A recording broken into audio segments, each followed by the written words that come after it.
Well,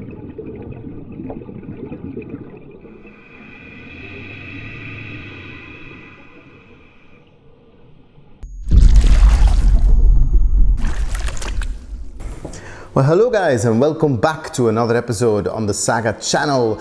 Today we're going to talk about the GoPro Hero 10. It took me a while. It's been out for I think over a month, but I wanted to take it down to Mexico on our latest SAGA trip. We have a super cool video on this channel. I'll link it somewhere. It's entirely shot on the GoPro Hero 10, and I wanted to shoot that video first so that I would have some feedback, some tips, some tricks to share with you guys in how to optimize your GoPro Hero 10 for your scuba diving outings. So if you like scuba diving and if you like this channel, please subscribe and leave a like as well. That way you get to see our latest videos. I really only make a video every couple of weeks, so it's not even all that spammy. So let's talk about the GoPro Hero 10 for scuba divers.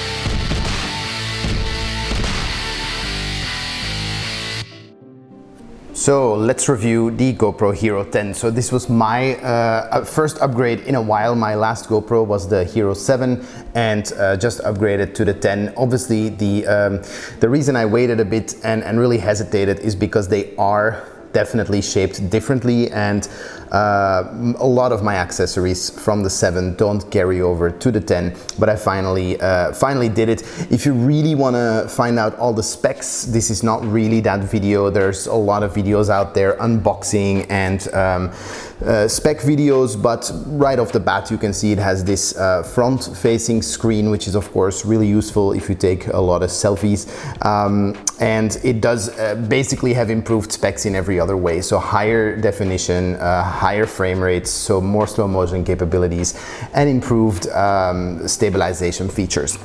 Because I know there's a lot of you who are into photo and then others who are into video, I decided to break these top 10 tips into 2 times top 5 tips. So 5 for photo and 5 for video. So we're going to start with my video tips. I made a little list here based on the questions that I get regularly. By the way, I have another video with tips and tricks for the GoPro Hero 7. Some of these carry over flawlessly and some of them are new, so you can always check that video. I'll make sure there's a link below as well. So our first tip for effectively using your GoPro 10 for photos is actually something incredibly simple, yet I hear it all the time. A lot of people say, I just shoot video 4K and then I take whatever stills that I like. You can do that, and depending on what you're after, maybe that's fine, but just realize that stills from videos are never ever going to look as good as actual photos. You're missing out on a lot of pixel power by doing that, and your photos might be blurry because you're moving, right? You're doing a lot of this, and so any given frame of that video might not be all that sharp. So if you really want proper photos, use the photo feature. Number 2 of our tips for the GoPro Hero 10, specifically for photography, is your settings, right? It really pays off to just dive into the settings and tweak them a little bit. One of the things that I do right out of the box is my ISO. I limit that to 800 maximum. If you go any higher than that, yes, you'll be able to shoot in much more low light situations, but your pictures will come out very, very noisy. So sometimes it's better to just have a darker picture that looks, you know, correct, than a correctly lit picture that is full of noise. So ISO 800 maximum, and I turn down the sharpness. I think it comes preset with high sharpness, which gives it that real sort of crisp GoPro look, but it actually looks better on medium sharpness. It just somehow looks a little bit more natural. And the color profile on flat. So I think if we dive in here, you can have a very vibrant color profile, natural or flat. You may have to do some tweaking afterwards if you shoot on a flat color profile, but you do have more options afterwards. A lot more information is baked into the photo if you shoot flat than if you make those decisions in camera while you are shooting already. Third piece of advice is, and this is very subjective, but when taking photos, I really like to shoot on a linear lens profile, if you will. The GoPro comes with options for wide and ultra wide, and I believe super view, and that can be nice. Some photos may really turn out great that way, but it does give it that very typical GoPro look. And what happens is that for most of your subjects who are about as far away from you as the camera right now is from me, in many cases it just pushes that subject even further away, and they kind of get lost in the picture.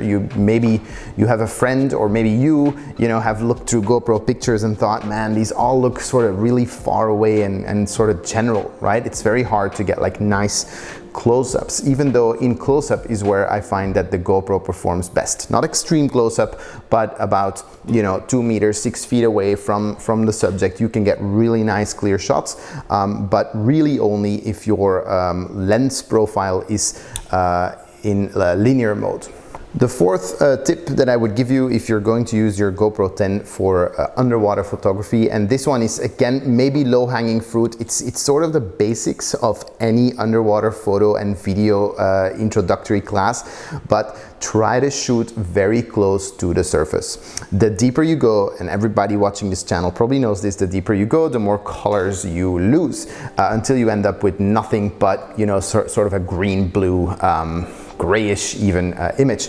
So staying very close to the surface if you can, obviously depends a little bit on the dives you're doing, but staying close to the surface is going to guarantee you the most amount of colors. Now if you can't, if for whatever reason your subject is deeper, it really pays off to get a video light. So right here I have an Orca torch D910V, and I also really like to use the Kraken Hydra 5000. Those are sort of my two go-to video lights.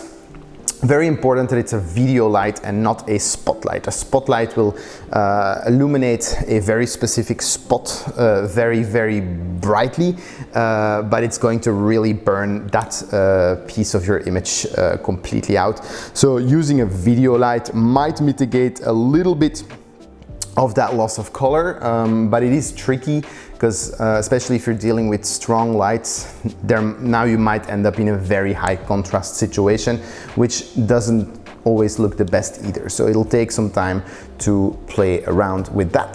The fifth piece of advice that I would give anybody who's sort of buying a GoPro 10 and going into scuba diving and tries to get good scuba pictures is to try to spend more time with your subject. I know that a lot of us probably dive with a buddy or even a guided dive, and so you don't always get to dictate the pace of the dive, but if you can, if you have any control over the pace of the dive much slower, spend much more time with every subject if you can, and try to really craft your picture. A lot of people dive, they see something cool, they go, oh that's cool, click, oh that's cool, beep, oh that's nice, and what you get is a shot without any thought for perspective, composition, or even the settings and the techniques that we talked about earlier. So when you do find a subject, if let's say a piece of coral or a person, right?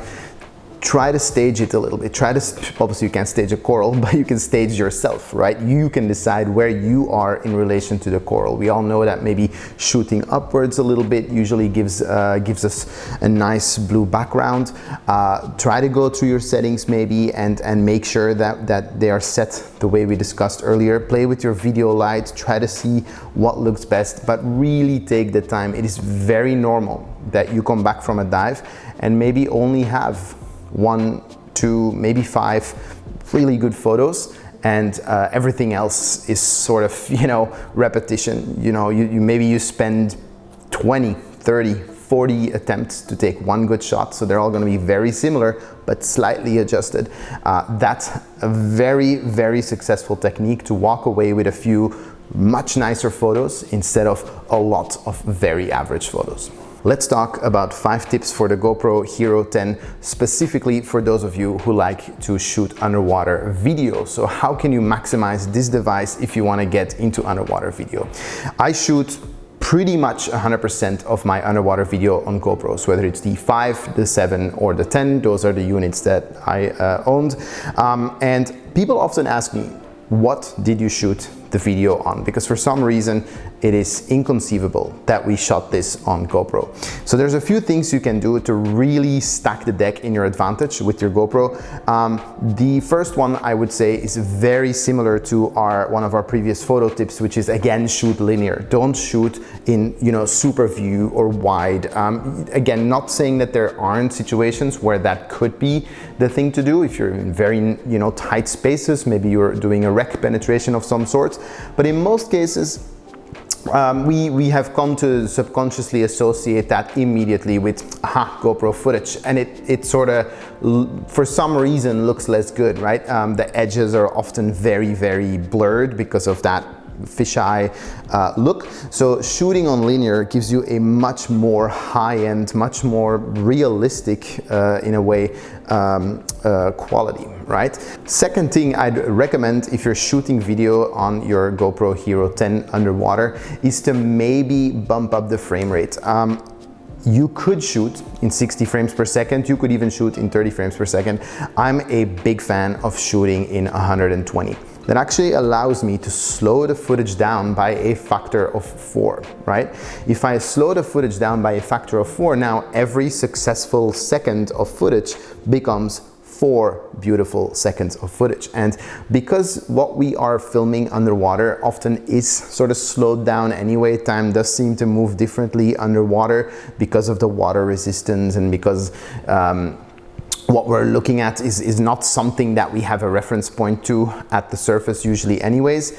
I find that slowing it down even more doesn't really ruin the video. If anything, it really gives us a chance to enjoy it a little bit more, right? So you get a little bit more bang for your buck. If you are successful in shooting something, now it's a little bit longer. There are downsides to this. If you're shooting 120 or even 240 frames per second, you will of course use much more space on your SD card. So you will run out of space a little bit quicker. You will definitely also run out of battery much quicker. And specifically the GoPro Hero 10 does seem to have a tendency to overheat a little bit, especially when you're into those higher frame rates for a longer time. So I'm not saying this is a tool to necessarily always use, but sometimes you do get very nice butter smooth shots and you get more out of it. So I would recommend maybe go out, try shooting at 120 frames per second, then slow it down whenever you find something good, and let me know how that works for you. So I'm editing the video and I realize I totally forgot to record number 3, but that's okay. Number 3 is actually about editing, so it's not a big deal, and it's to color correct your GoPro videos. Maybe you have access to a software, maybe you don't. If you do, maybe you use Adobe Premiere, Final Cut Pro, some people use DaVinci Resolve. So there's a few things you can do to actually really lift your footage to the next level, and I might as well show you right here, right now. So here I've imported a shot of fish, and as you can maybe tell, it all does look a little bit green and blue. And with a few very simple tricks, we can actually color correct that into something really nice. So obviously in our color temperature, we're gonna have to bring that a lot warmer. You can already really see the difference. You can also move the tint slightly towards magenta if you want. The image obviously also doesn't have a lot of contrast, so sometimes, and that's because we shot on a flat profile, remember? So if we add a little bit of contrast, maybe a little bit more shadows and a little bit more blacks can help. If that doesn't do the trick, you can always see if you can use your curves and try to bring that down a little bit. And this is, a little bit more advanced tampering, and I'm doing it relatively quickly here, but you can tell how by just correcting a few quick things, our footage now became a lot more vibrant versus the somewhat flat footage that we captured in camera. So this is without the color correction, and this is with. So that is tip number 3. Definitely spend a little bit of time on color correction. The fourth tip that I would give you if you're buying a GoPro Hero 10, you're a scuba diver, you want to shoot your first underwater videos, is actually to get some sort of a tray system like this, right? You can buy these very inexpensively. I'll put some links below where you can pick these up. And what it does is it gives you a very solid grip on your camera. Now, I know a lot of people will say, well, we've got Hyper Smooth 3.0, I think it is now. So, you know, things are pretty steady in camera. And that is true. Of course, the image will be stabilized, but your movements and how you're handling the camera needs to be stable as well. If you add those two elements together, you're going to produce images that are much more thought through, that are much more planned, crafted, and I find that it helps me a lot whenever I have to do this and actually think about the shot that I'm making. I tend to just come up with something that is just a little bit better than if I'm going like this, right? Even if there's Hyper Smooth, you know, activated, if I'm just shotgunning everything I see, it's not really going to be all that usable per se. Plus, on these trays, that's where you can then attach your video lights, for instance, if you choose to shoot with one, which I really recommend for video you do as well. It's not a huge investment and it does greatly improve the overall quality of your video. Fifth piece of advice that I would give you when you're picking up a GoPro Hero 10 and you're going to shoot underwater video is, and it leans very close to number 4, think about your shots. Just like with photo, we want to spend a little bit more time with our subjects. In video, you want to plan out a little bit what it is you're planning to do, what it is you're planning to shoot.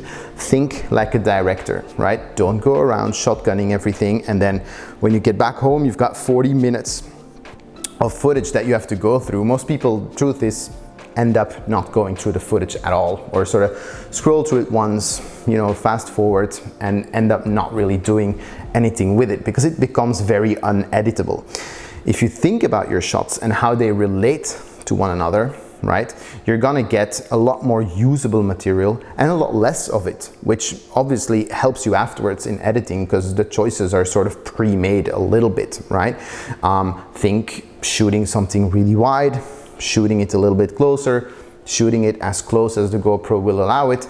That's gonna give you opportunities to stitch those things together without getting those jump cuts. So this takes some practice, right? This video isn't film school, but you can do a lot yourself in camera without necessarily spending hours and hours on your computer editing afterwards. So plan those shots a little bit. So other than really changing your color profile, your lens, and maybe your frame rate, you do not need to do all that much to get good images out of a GoPro. A lot of it comes down to how you use it. Close to the surface, very nice and steady. Think about your shots, use a video light or use an extra stabilization method for your footage. That's gonna give you great results. I'm very curious to see what you guys come up with. So please, if you have videos that you wouldn't want me to check out, I would love to get some links in the comments below. Or maybe you have, you know, additional tips and tricks. You can always share those with each other. That's how we all get better at our underwater photography and underwater videography.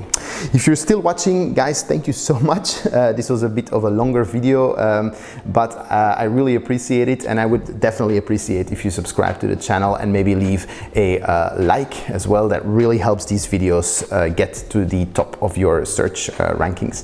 Thank you so much for watching, guys, and I'll see you next time.